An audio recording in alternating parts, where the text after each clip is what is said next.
Hello, it's been a while, and yeah, I don't know the words, but anyway, oh wow. All right, so it's July 12th today, and uh, um,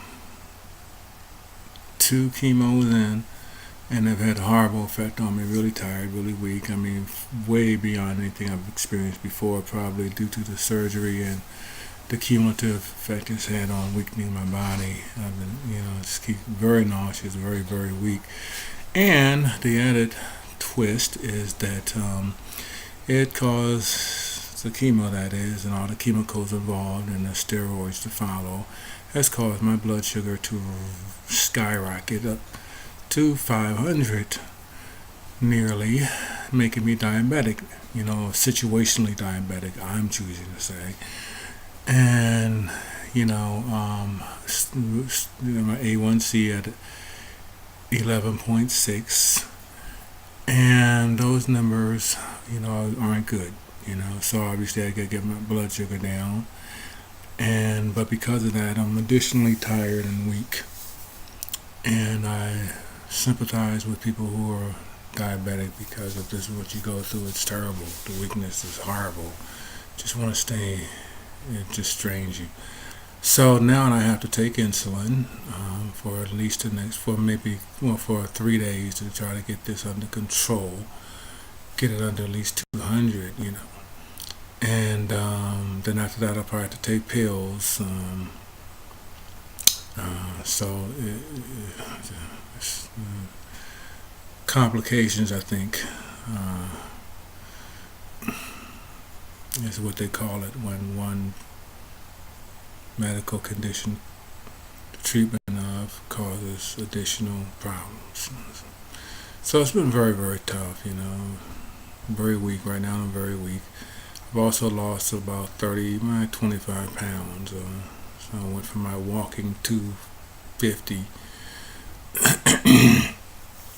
to about 220 something, And of course that raises flags and for the doctors, and they don't believe I'm eating, and I am eating.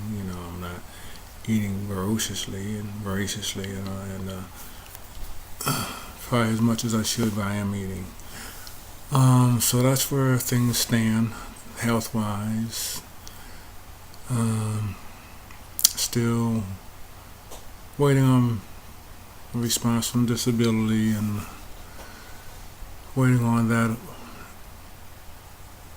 verdict, whether they're going to determine me eligible, or I was determined eligible, whether they're going to award me what I've earned through years of working and how much. And I've also appealed what they want back, and hopefully I'll get that decision sometime in a not too far future. So that's pretty much where things stand. My energy level is really, really low. Really, I like to exercise, but I have no energy to exercise right now.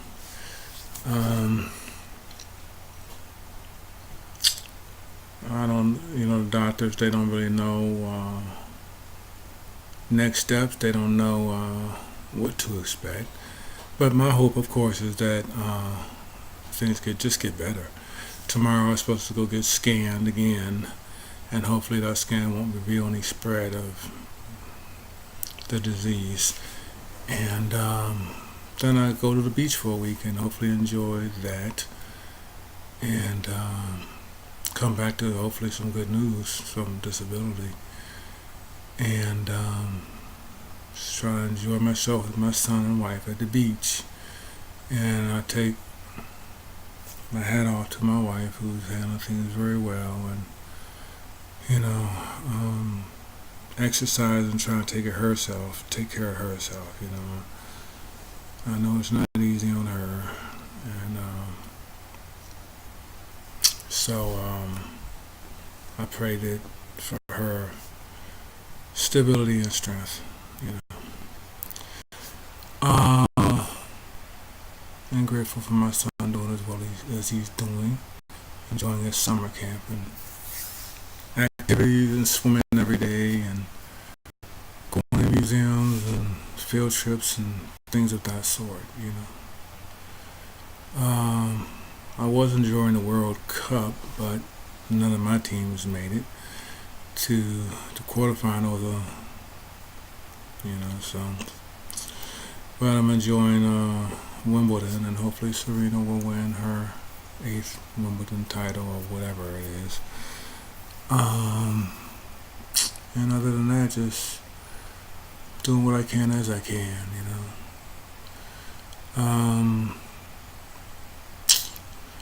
So that's where we are. Don't don't really know what the doctors want to do next in terms of the chemo or type of chemo. I guess it depends on a lot of factors. You know, if I'm able to get my blood sugar down, get my strength back, and so things are kind of unclear now in terms of next steps. But that goal is still for me to get through 6 of these, or maybe I will. It depends. I really don't know. You know. So anyway, that's where we are. So blessings to you and yours. I only took up 7 minutes of your time for those who bother to watch it all the way through. Still working on my writing and continue doing that. And I actually met somebody who had at the infusion center who doing well actually. He spent a year in with pancreatic cancer and had a tumor on the head of his pancreas, which they were not able to excise through surgery at Hopkins. After having opened him up, they determined they couldn't do it. So he's living with this thing, which he says is about the size of a small apple on the head of his pancreas, and about 7 years younger than me, and so God bless him and give him strength, and everybody out there struggling with some sort of disease, whatever it might be, you know. So I will let you know, how things are and how things are going with me on the next episode of Pancanchron Chronicles.